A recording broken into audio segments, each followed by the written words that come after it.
let's round this one off with a fantastic Overreaction Tuesday, because I'm going to be honest, like yesterday was nuts. And I don't know about you. Maybe it's just me. I was also told I say, let's be honest too much. So I have to stop saying that. But I don't know if it's you or if it hits you the same way that it hit me. But yesterday gave me such a boost of like, we're back. You know what I mean? Like it was the first time I was like, football, there are things to talk about. I'm ready. Like it felt nice. You know what I mean? It was a really good awakening on June 30th of all freaking days. Absolutely wild. With that said, truly, let's get into some Overreaction Tuesdays. It's a fine line between, drinking wine and squashing grapes, as we say in this business. And sometimes it's very subtle. Sometimes it is very subtle. Jacob, the Pittsburgh Steelers got rid of Minkah Fitzpatrick. Why? Because he wasn't turning the ball over. There weren't the scoop and scores, the pick sixes, the interceptions as a whole. I mean, great. Yeah, pick the ball off against Baltimore in a game that you ended up losing. Fantastic. That sounds really, really helpful.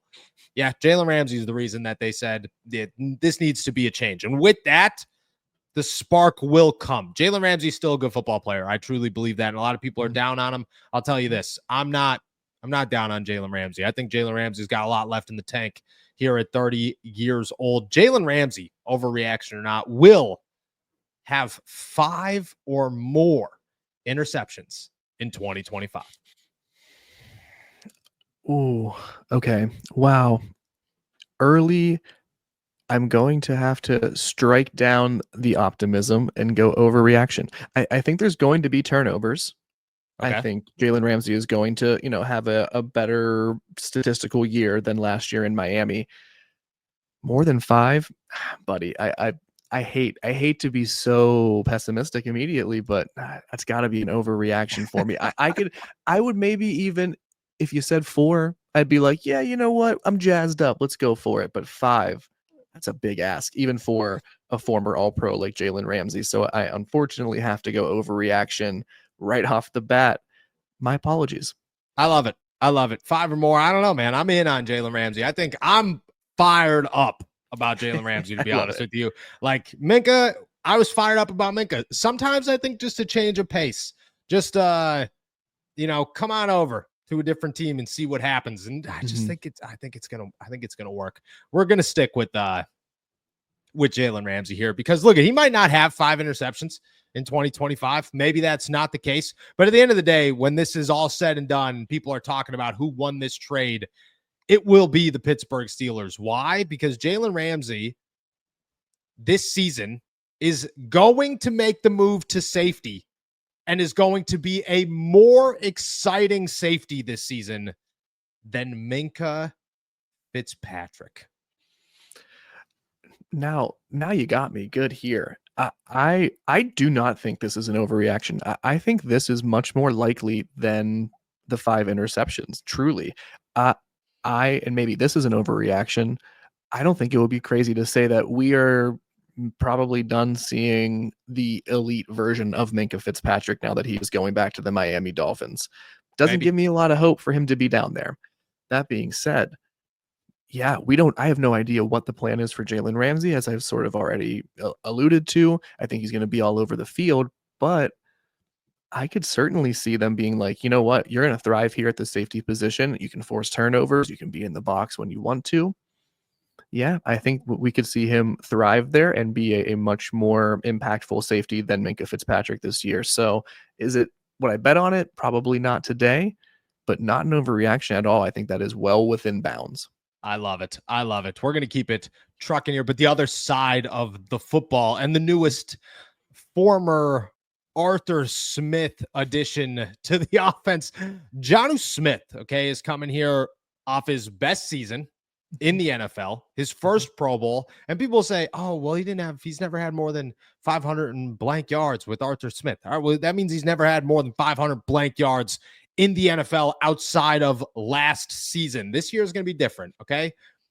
At the end of the day, when everything's said and done in 2025, Jonnu Smith's coming in here because Arthur Smith thinks he's a stud. And the Steelers think they're going to use him all over the place. They handed him $12 million to say, we have a lot of faith in you to be the guy that can fill the shoes of the wide receiver 2 that we need. And with that said, at the end of the year, Jonnu Smith's going to have better numbers, and I hate to say this, than Pat Freiermuth. Noah, why? Why are you doing this to me, buddy? That is not an overreaction either. And it pains me as much as I'm sure it pained you to think of that and to say it. It was because rough. this is a huge Pat podcast. Huge. I think just as high as Arthur Smith is on Jonnu Smith, I am on Pat Freiermuth in terms of what I think he's capable of and the type of player he is and person he is on the field. Jonnu Smith, they brought him in a year after they give Pat Freiermuth all of this money via extension. Yes, sir. It tells me that they are looking for something more. Do I buy that he's a wide receiver too? No, not at all. Do I buy that they maybe want more production out of the tight end position because it might make their new 41-year-old quarterback a little bit more comfortable, a little bit more happy, a little happier? Yeah, for sure. So I could see him forming a connection with Rodgers pretty early on. Maybe, I don't think it's as likely that both he and Freiermuth form a connection that is that strong with Rodgers. So, yeah, it's possible that Jonnu Smith is a tight end 1 in production by the end of 2025. Not an overreaction. Love it. I mean, I hate it, but yeah, hate it. But I love it. I'm 2-1 right now, and I'm feeling pretty good. But things are going to get hot real quick. The Pittsburgh Steelers, they have shown their cards this season. This is it. This is Super Bowl or bust for the Pittsburgh Steelers. And to get to the Super Bowl, you got to beat the teams that we talked about time and time again. The Kansas City Chiefs, the Buffalo Bills, and the Baltimore Ravens. I don't know if they get through them all. I have no idea. And that's not what I'm saying here.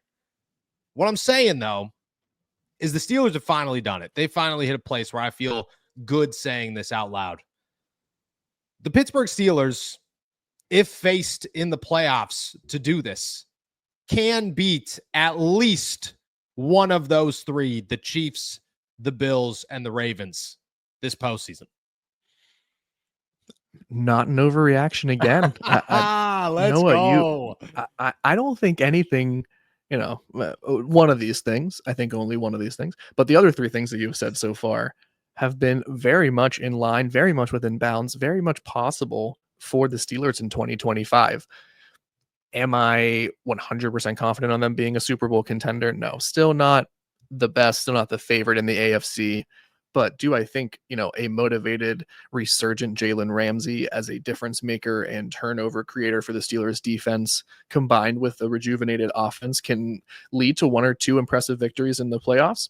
Yeah, I think that possibility has improved. And I think I take my chances on Baltimore. That AFC North rivalry is, who knows what happens. The Steelers could grab a win from them whenever. Excuse me. But yeah, I think not an overreaction again. I think they could beat 1 or maybe 2. I love it. Or maybe 2, he goes. All right. Well, this last one's big. I'm not going to lie. This last one does it for me. The Pittsburgh Steelers have shown their hand. Okay. Once again, I'll start it the same way. The Pittsburgh Steelers have said, our hat is in the ring. Just like you said, they could beat 1, maybe more of those teams. They are real Super Bowl contenders. Let's be honest. Maybe it's fake real Super Bowl contenders. Maybe it's just like, this is maybe looks cool on paper. I don't know. But the Pittsburgh Steelers, if you put this much effort into an offseason, I will say you have a shot to pull off something crazy. Would I bet on you? No. But do I think you could pull off something crazy? Yeah. Here's the thing. The Pittsburgh Steelers, they're here. They're ready. They have put everything they have into the season. And until this moment, the Steelers have felt it almost as if there was no pressure to get better, to break the mold, to relinquish the playoff nonsense that has happened over the last 8 seasons. This year has been different. That means there's pressure. That means that the Steelers are feeling the pressure. Well, nobody's going to feel it more than Mike Tomlin. If this doesn't work out, Steelers do all this and fail. Mike Tomlin is officially, for the first time in his career, on the hot seat. Oh, Noah, I am right. I am in the same boat with you again, my friend. Yeah, I mean, this season, what I can confidently say, if this season ends like 2024 did, if this season ends like 2023, God forbid, or anything like that, if this season ends any other way besides in the, let's call it AFC Championship. Yep. Oh, if they get to the divisional round, we'll talk. Yeah. You lose to Patrick Mahomes in Kansas City in the divisional round, there's an excuse to be made. Exactly. Agreed 100%. Outside of that, if you end this season, 9-8, losing the wild card round, this is an abject failure in a way other seasons did not feel like for Mike Tomlin, because again, there has never been such an aggressive sort of push for this all-in mentality in such a brand new way in the Steelers organization. So yeah, if they don't achieve the goal or at least get marginally close, I think Tomlin, you have to think about where he stands within the organization, because he also was clearly a driving force in promoting this new sort of mindset and approach for the 2025 season. So not an overreaction at all, bud. Not an overreaction at all. Love it. I hate it, but I love it. What could be if the Pittsburgh Steelers do not do something better than what they've done in years past after doing all this? It is a colossal failure for the organization overall, head to toe. There are questions about if Omar Khan is good enough to do this or if he's too big of a risk taker. And there are questions about whether or not Mike Tomlin is a good NFL head coach anymore. Those are all on the table. Will it happen? We'll see. But I'm excited. I appreciate that one. I appreciate you guys on another great Overreaction Tuesday.